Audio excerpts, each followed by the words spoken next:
Video on करो। सबसे पहले तो हम लोग उन्होंने ऑलरेडी पढ़ रखा है, किसी को आइडिया है?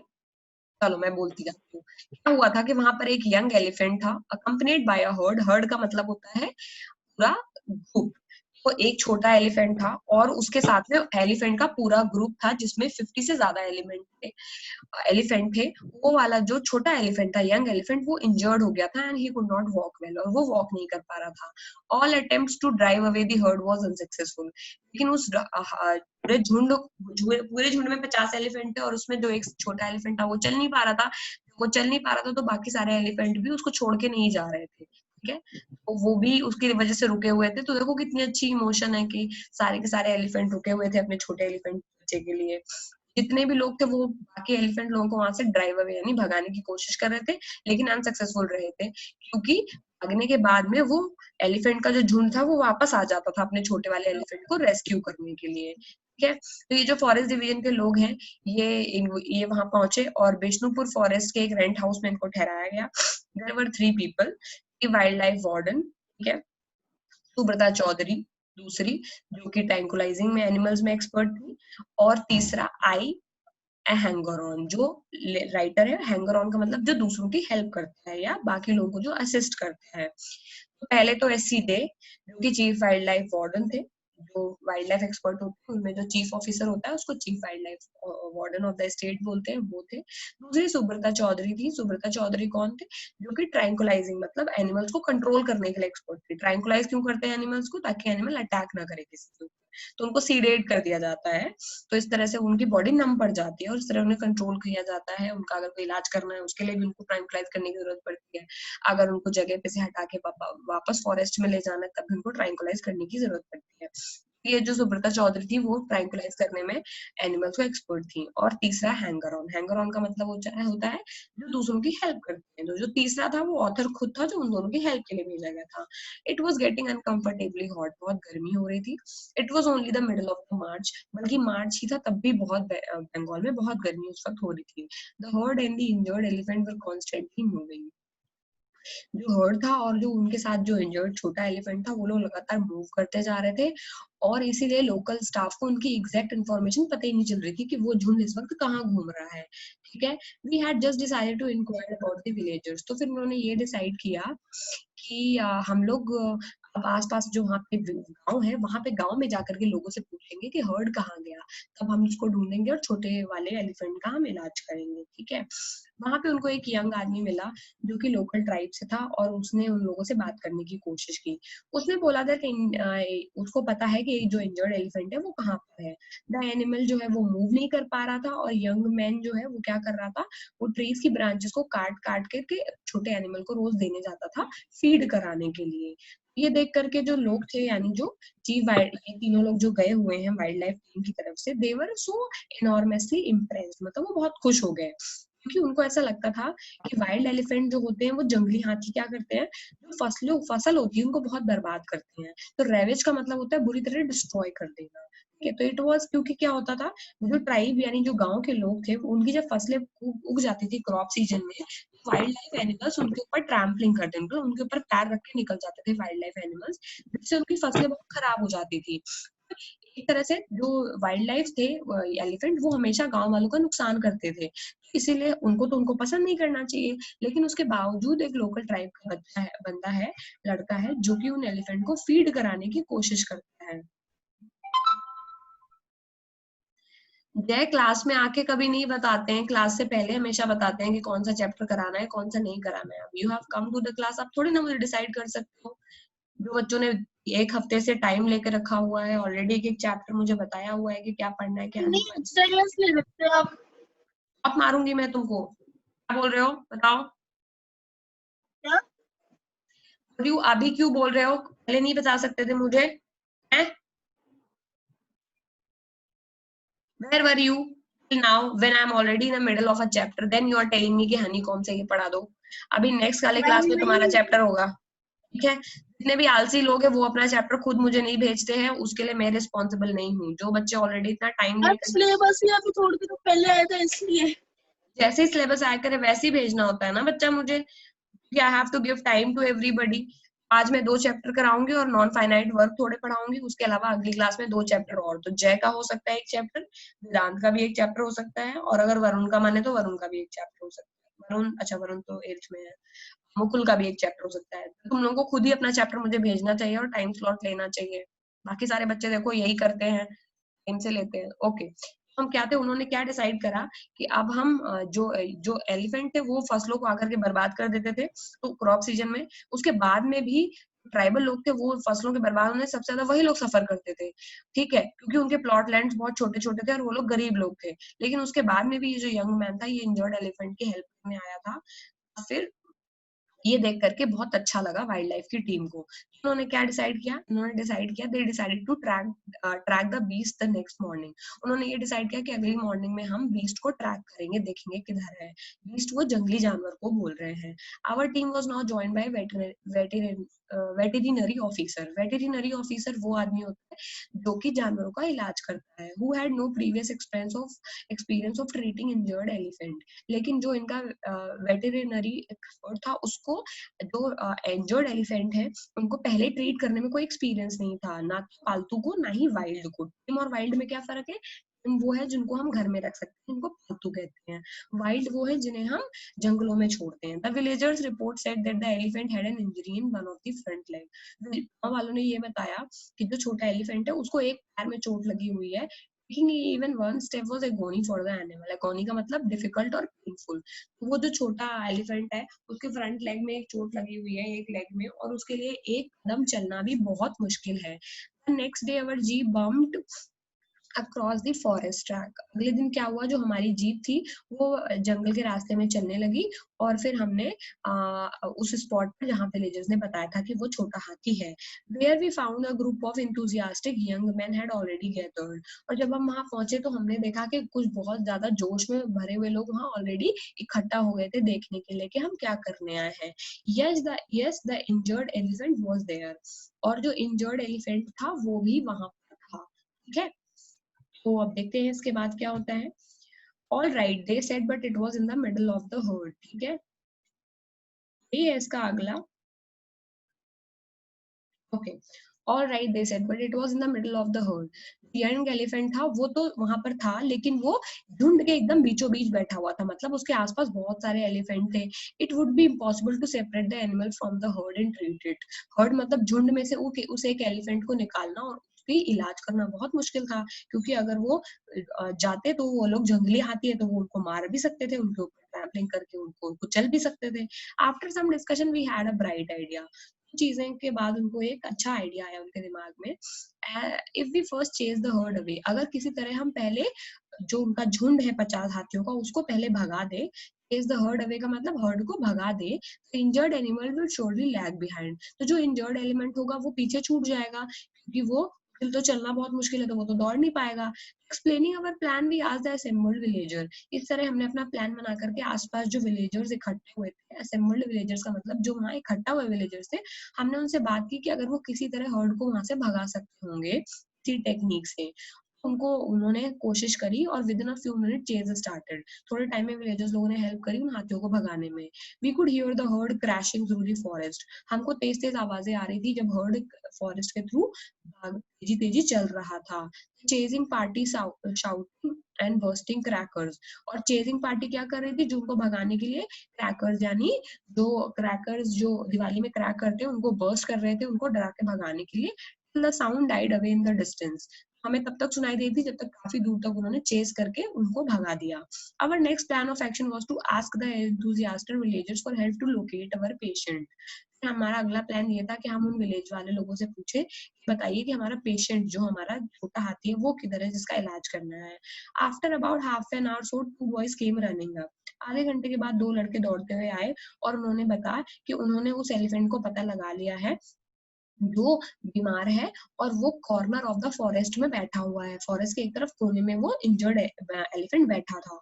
Set off for the, set of का मतलब होता है चलना या निकलना शुरू करना, तो किसी जगह की स्टार्टिंग करना। तो we set off for the spot, हम स्पॉट के लिए निकल पड़े अपनी जीप में। 2 young friends as guides, और हमारे पास जो 2 यंग यानी दो जवान लोग थे वो हमारी हेल्प कर रहे थे, गाइड कर रहे थे, यानी हमें रास्ता दिखा रहे थे। Another 10 minutes, अगला 10 मिनट था और हम उसी अगले 10 मिनट में हम उसी स्पॉट पे पहुंच गए। The injured elephant was standing on a slight elevation, जो इंजर्ड एलिफेंट था वो थोड़ी सी पहाड़ी पे हल्का सा एलिवेशन यानी थोड़ी सी ऊंचाई पर बैठा हुआ था, across a depression created by a dry stream. क्या था वो स्लाइट एलिवेशन पे, हम was standing on a slight elevation just across a depression. जो एलिफेंट था वो तो ऊंची जगह पे बैठा हुआ था और उसके जस्ट सामने काफी बड़ा डिप्रेशन यानी निचली जमीन थी। ठीक है, तो क्या होता है ना, कभी कभी हल्का सा गड्ढा टाइप का होता है, गड्ढे के ऊपर वाली जगह पे एलिफेंट बैठा हुआ था। ठीक है, created by a dry stream. Dry stream का मतलब सूखी नदी। एक तरह से एक नहर बह रही थी जिसके उस तरफ ऊंची जमीन पे वो एलिफेंट बैठा हुआ था और वो नदी सूख गई थी तो उसका इलाका हल्का गीला नीचा हो गया था। क्यों नीचा ये बता रहे हैं, क्योंकि एलिफेंट को ऊंची नीची जगह से वापस लाना बहुत मुश्किल था। Subrata was asked to prepare his syringe, Subrata से बोला गया कि तुम अपनी सिरिंज को रेडी रखो। किस तरह की सिरिंज? ट्रैंकुलाइज करने के लिए, यानी उसको हल्का सा कंट्रोल में लाने के लिए वो लोग इंजेक्शन देते हैं।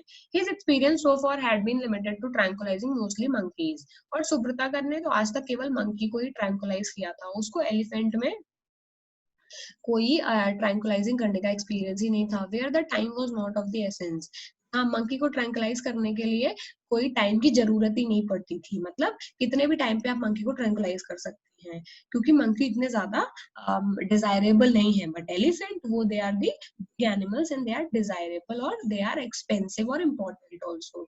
ही had therefore not to of keeping the syringe ready, भी उसकी आदत सिरिंजेस को ऑटोमेटिकली रेडी रखने की नहीं थी। तो ही वॉज क्या कर रहा था, ही शोइंग एडमरेबल काम। काम का मतलब है बिना मतलब ऐसा इतना ज्यादा शांत और धीमे धीमे वो काम कर रहा था जैसे कि बहुत टाइम है उसके पास। ही स्प्रेड अ क्लॉथ, धीरे से उसने कपड़ा बिछाया, फिर उसने अपना उसका मेडिकल इक्विपमेंट सारे उसमें लगाए, फिर नीटली और मेथोडिकली यानी नहीं आराम आराम से जैसे जैसे एक प्रोसीजर फॉलो करता है, टाइम ले रहा था जैसे सारी दुनिया का टाइम सुब्रता के पास में आज था। Taking care not to alarm the elephant any further, और उसने इस बात में एलिफेंट को जगाने के लिए या एलिफेंट के बारे में कोई चीज वो नहीं सोच रहा था। वी अर्ज्ड सुब्रता, ये देख करके हमने सुब्रता को हमने रिक्वेस्ट करा और हमने उसके कानों में विस्पर किया, यानी उसको हमने कान में जाके चुपके से समझाया कि जल्दी करो, ये तुम क्या कर रहे हो। By the time had crowd behind us, उसके टाइम पे उसी समय पे जब तक हम ये बोल रहे थे सुब्रता को कि तुम क्या कर रहे हो, इतना टाइम क्यों ले रहे हो, उसने पहले कभी किया नहीं था, उसने केवल मंकी को ट्रैंकुलाइज करा। तो 1 सेकेंड बेटा।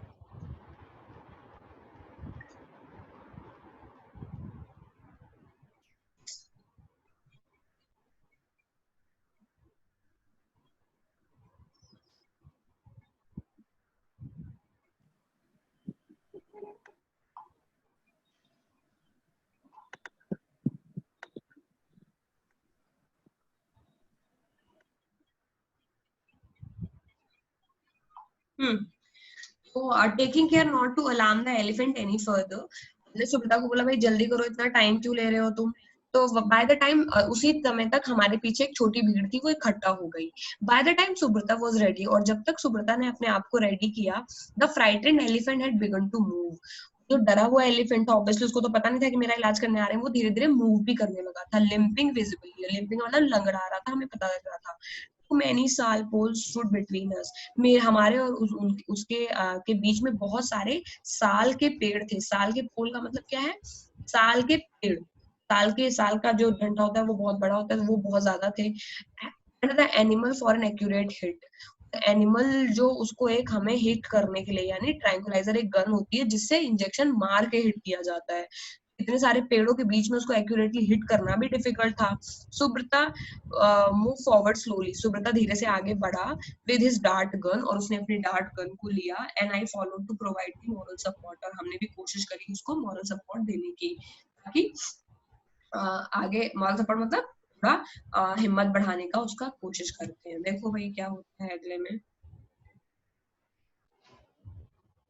Okay, suddenly the elephant stopped. I clutched the Subrata. अचानक से एलिफेंट रुक गया। मैंने सुब्रता को जोर से पकड़ा बाय हिज शोल्डर, मैंने उसका कंधा जोर से पकड़ा एंड विस्पर्ड इनटू हियर्स, और मैं उसके कान में बोला फायर, जल्दी से चला दो इस गन को। एम दी डार्ट गन, और तुरंत डार्ट गन से वो ट्रैंक्विलाइजर का इंजेक्शन निकल गया बाहर। दी एनिमल, क्या लिखा हुआ है इसमें बेटा?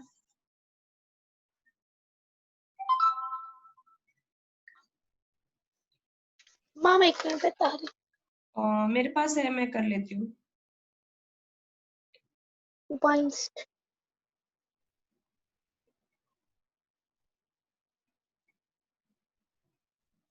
थोड़ा ब्लरी है बेटा। मैम जो फर्स्ट पैरा मतलब जो इस पेज है वो वाला वर्ड हाँ बेटा वही। Wines, WINCED। ओके, जो एनिमल है वो हल्का सा, वाइंस मतलब डिसबैलेंस हुआ, गिरने लगा slightly, and hit by the dart, और डार्ट मतलब डार्ट उसको, यानी जो गन इंजेक्शन है वो एनिमल को चुभ गया, मतलब चुभ गया। फिर क्या हुआ? Quickened to the quickened it's pace, और इसी की वजह से धीरे धीरे जो एलिफेंट है वो सीडेट होने लगा।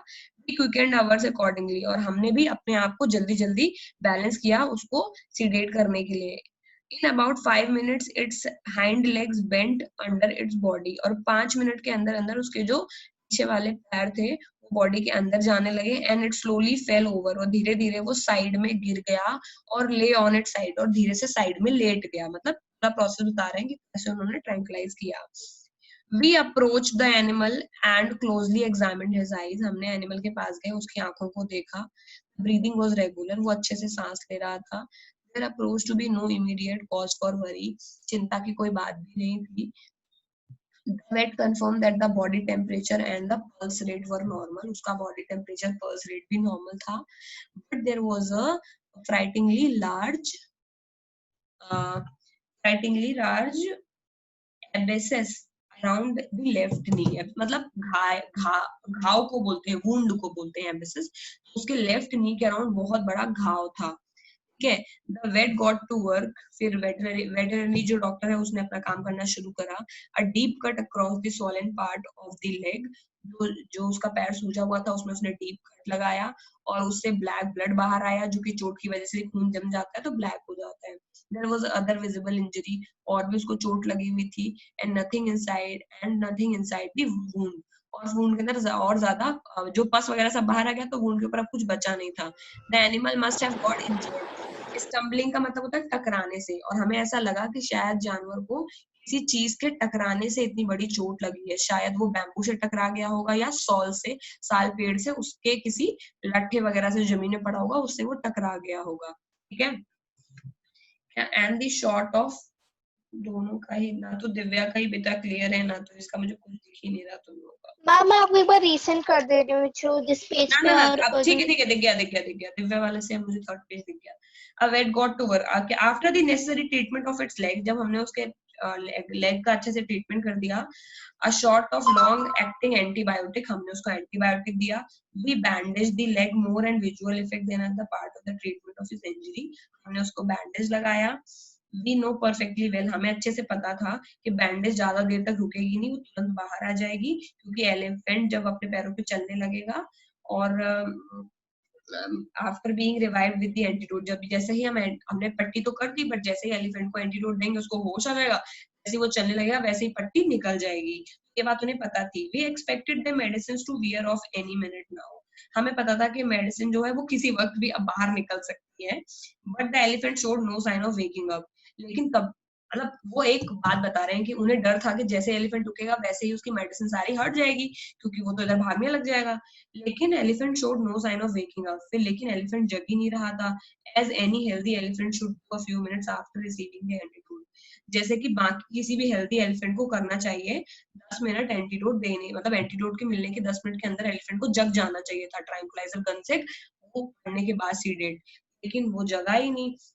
Two ever helpful villagers who were watching us from the broad buckets of water, हमारे जो आसपास के जो विलेजर्स थे वो क्या करने लगे, वो हेल्प करने के लिए बकेट से क्या लाए, सारा पानी ले आए। nearby stream to pour on through the drugged animal to keep its body temperature down. पास में जो वो बह रही थी स्ट्रीम यानी धारा, नदी की जो धारा बह रही थी वहां से वो ढेर सारा बकेट में पानी लाए कि एनिमल की बॉडी टेम्परेचर को डाउन रखा जा सके. They also brought back the disturbing news that the herd was back. और फिर वो एक दुख भरी खबर भी ले आए कि जिस हर्ड को चेज अवे करके उन्होंने भगा दिया था वो अब झुंड एलिफेंट वाला वापस आने वाला है इस एलिफेंट को लेने के लिए. And was making a quite bit of commotion just beyond the stream. और हमें ये पता कि बहुत कि as was making quite a bit of commotion just beyond the stream. नदी के जस्ट पार से बहुत सारी नॉइज और एक्साइटमेंट की यानी बहुत सारी आवाज आ रही थी तो हमें पता चल गया था कि हर्ड बस आने ही वाला है. The elephant having made of couple unsuccessful attempts. ठीक है, एलिफेंट जो है उसने बहुत सारे अनसक्सेसफुल अटेम्प्ट के बाद में at lifting its head fell back into the deep sleep. जो एलिफेंट है वो बार बार जग रहा था छोटा, बहुत कोशिश कर रहा उठने की, लेकिन थोड़े टाइम के बाद वो वापस से डीप स्लीप में चला जाता, जेंटली स्नोरिंग. और फिर वो धीरे धीरे स्नोर करने लगता है यानी खर्राटे भरने लगता. As responsible manager we should have stayed around for the moment of its revival. हमें रिस्पॉन्सिबल मैनेजर की तरह बिहेव करने के लिए उसके उठने तक वहां वेट करना चाहिए था. Unfortunately, there was not one salt tree strong enough to support the मचान. लेकिन वहां पर एक भी साल्ट्री नहीं था जो मचान को सपोर्ट कर सकता अच्छे से, क्योंकि मचान के ऊपर चढ़ के ये लोग काम कर रहे थे ना शायद. On which we could spend our night. और उस मचान के ऊपर चढ़ के हम अपनी नाइट स्पेंड करते, क्योंकि मचान बहुत ऊंचा होता है. जंगलों में मचान बनाते हैं पेड़ के काफी हाइट, ताकि हम किसी भी जंगली जानवर को कंट्रोल करने जाएंगे, अगर हम जमीन पे ढूंढेंगे तो मान लो हमें टाइगर को कंट्रोल करना है, टाइगर को कोई चोट लग गई, अब हम टाइगर को ट्रीट करना है, हम टाइगर को पहले ट्रैंक्विलाइजर गन से सीडेट कर देंगे, तो टाइगर जब सो जाएगा तो हम उसका इलाज करेंगे. मान लो टाइगर जाग गया और हम वहीं सामने खड़े मिले, टाइगर तो खा लेगा. तो उस केस में क्या करते हैं, पेड़ों के ऊपर बहुत ऊंची हाइट पे मचान बनाई जाती है जहां पर बैठ करके वॉच करते हैं लोग जो उन्होंने इलाज करा वो सही है कि नहीं. बट वहां पर कोई इतना उसके लिए बहुत स्ट्रॉन्ग पेड़ चाहिए जिसको आसानी से नीचे ना गिरे, क्योंकि मचान तो पेड़ के ऊपर बनती है. ये बता रहे हैं कि वहां पर ऐसा कोई साल्ट नहीं था जिसपे हम एक मचान बना करके और रात भर वहां रुक करके उसको देख सकते. Clearly, it would not be possible to spend the night on the ground with the filthy wild element. और जो वाइल्ड एलिफेंट थे उनके साथ में हम रात भर जमीन पे रुक भी नहीं सकते थे, वो पता नहीं क्या करें. Just a couple of 100 meters away, eager to come the aid to their fallen companion. और अब वो कुछ 100 मीटर की दूरी पर ही थे वो वाइल्ड एलिफेंट जो अपनी हेल्प करने आने वाले थे इस छोटे एलिफेंट की. The heat and our parched throats forced her to turn back. हम लोग बहुत ज्यादा उलझन, हीट मतलब डर से गर्मी बढ़ गई और parched throat और हमारे गले भी सूखने लग गए. हमें मजबूरी में क्या करना लगा, वापस आना पड़ा रिलक्टेंटली, बिना इच्छा के, और हम अपनी जीप में वापस आ गए और हम अपने रेस्ट हाउस वापस चले गए. Next day to our relief we found. अगले दिन हमें पता चला और हमें बहुत रिलीफ फील हुआ जब हमें ये पता चला एलिफेंट रिवाइव कर गया. नैनी नाइट में जो एलिफेंट था वो उसने होश आ गया उसको, and the heard had taken it away. और जो झुंड था वो उसको ले गया. ठीक है, समझ में आ गई story? Yes, ma'am. Yes, ma'am. Okay, चलो भाई अगली स्टोरी है Ved, no no it's not of Vedanta. अगली story I think it's of Atharva. So wait I will share that story also. Ma'am Ranikhet's gift. Yes, आपका तो वो भी छोटा है ना बेटा चैप्टर. यस मैम, छोटा सा है. हम्म,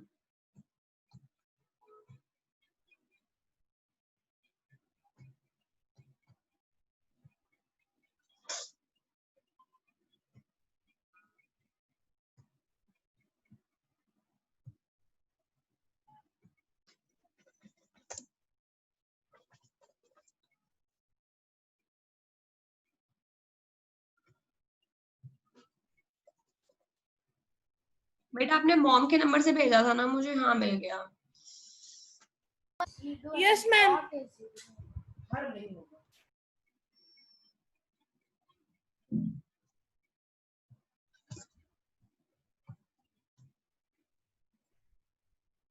रोटेट करना पड़ेगा तुम्हारा बेटा.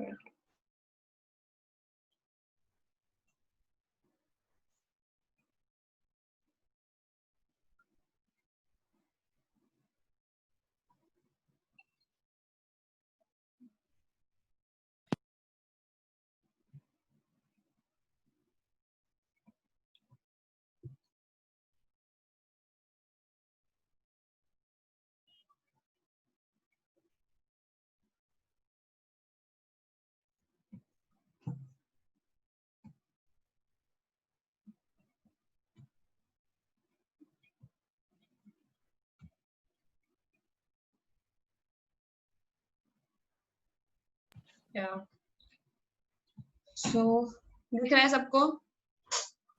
Yes ma'am. ओके, बस 2 पेज का ही चैप्टर है, तुरंत खत्म हो जाएगा ये। Okay, I will start. The dull light on the frosted glass, frost मतलब जो ग्लास पे जब ओस जम जाती है या घन फ्रॉस्ट पड़ती है तो ऐसा सा लगता है, हल्का सा धुंधला हो जाता है ना ग्लास, तो जो Yes, ग्लास ma'am. होता है उसको फ्रॉस्टेड बोलते हैं। Dull light on the frosted glass of the door heralded a new day, मतलब हेराल्ड मतलब किसी चीज की शुरुआत करना, हेराल्ड मतलब किसी चीज का अप्रोच हो, कुछ चीज पहुंच रही है या कुछ चीज शुरू होने वाली है। तो जो फ्रॉस्टेड ग्लास एक सीन को डिस्क्राइब कर रहे हैं कि कांच के ऊपर हल्की सी डल लाइट पड़ रही है फ्रॉस्टेड ग्लास में, क्योंकि हल्की बर्फबारी हो रही है। और frosted glass of the door, दरवाजा है घर का, उस पे जो ग्लास लगा हुआ है उसके ऊपर फ्रॉस्ट पड़ी हुई है और फ्रॉस्टेड डोर पे डल लाइट आ रही है और ऐसा सा लग रहा है कोई नई चीज शुरू है, होने वाली है, न्यू डे यानी नए दिन में कोई नई चीज शुरू होने वाली है। A peek outside the presented picture of an overcast sky, और आगे से झांकने पर यानी झांक के बाहर झांक के देखने पर एक ऐसी चीज पता चल, ऐसा लगता है जैसे कि ओवरकास्ट स्काई मतलब जो आसमान है वो बहुत ज्यादा बड़ा, ओवरकास्ट मतलब ज्यादा आसमान ही दिख रहा है, with tall looming pines standing motionless. क्यों होता है overcast sky with tall looming pines standing motionless?